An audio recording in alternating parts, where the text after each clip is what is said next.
Yo, ladies and gentlemen, welcome to another In the OT podcast for BetHubb Sports Blog.com. Today we are breaking down the big news coming out of the NHL draft, which is the trade of Jordan Staal going to play with his brother down in Carolina, Eric Staal. The trade is as follows. The Pittsburgh Penguins, in return for Staal, will be receiving Brandon Sutter and the number 8 overall pick in this year's draft, and they ended up selecting defenseman Brian Dumoulin. And when you look at this trade here, it is fantastic for both teams involved based on the direction of their franchises and, of course, the financial implications here. And what I mean by that is, of course, Pittsburgh gave up the better player. No one's going to dispute that.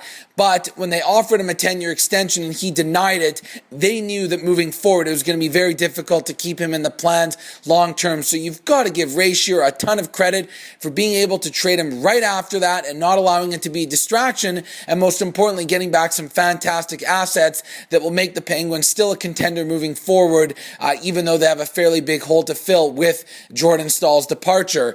And when you look at someone like Brandon Sutter, I do believe that, of course, maybe he will never be as good as Jordan Staal, since he is one of the better two-way players in the game. But for someone that's still in his young 20s, who has some upside offensively and has scored over 40 points and has only had 3 seasons in the NHL, there's a very strong possibility he could be a 50, 55, 60-point guy, be a good secondary scorer, which in reality, that's all Jordan Staal was for Pittsburgh. And I think that's where a lot of the problem lied with him in terms of his role with the team. And there's nothing that Pittsburgh could really do. They just happen to have 2 of the best centers in the league in Crosby and Malkin. And even if you wanted to play one of them on the wing, he was still never going to be that legit number 1 center, which he believes he could be. So from that perspective, it just wasn't going to work out long term, even though they wanted it to. They offered him the contract.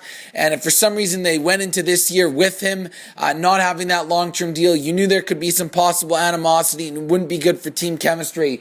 So a lot of credit there to Ray Shearer for making that trade happen. And the number 8 overall pick, I mean, anytime you're getting a top 10 pick, you would figure it's going to be someone that has the potential to be very good. And I'm not going to sit here and be a goofball like these TSN prognosticators with this projection and this draft pack needs, wants, rankings. It's all a pile of crap. Nobody knows anything. You got to let these kids play out their careers a little bit before we start judging who they are and what they're capable of. But anytime, like I said, you are getting a number 8 overall pick, you got to believe there is some upside there. So they do get a defenseman who's highly touted, and given what they went through in the playoffs last year, it's quite apparent they need the most help they can get on the back end. So I think it's a great move for Pittsburgh given what they had to deal with there in the circumstances. Now for the Carolina Hurricanes, it's also a fantastic trade because of the fact that they are getting this great player here. You know that there's going to be immediate chemistry with his brother Eric Staal there, and they weren't the deepest team necessarily up front. They didn't have a ton of star power on that roster. They'd sort of been, rebuilding the last number of years since they'd won that cup because a lot of those players were veterans, and they do have a good group of young players that are building towards something very positive there.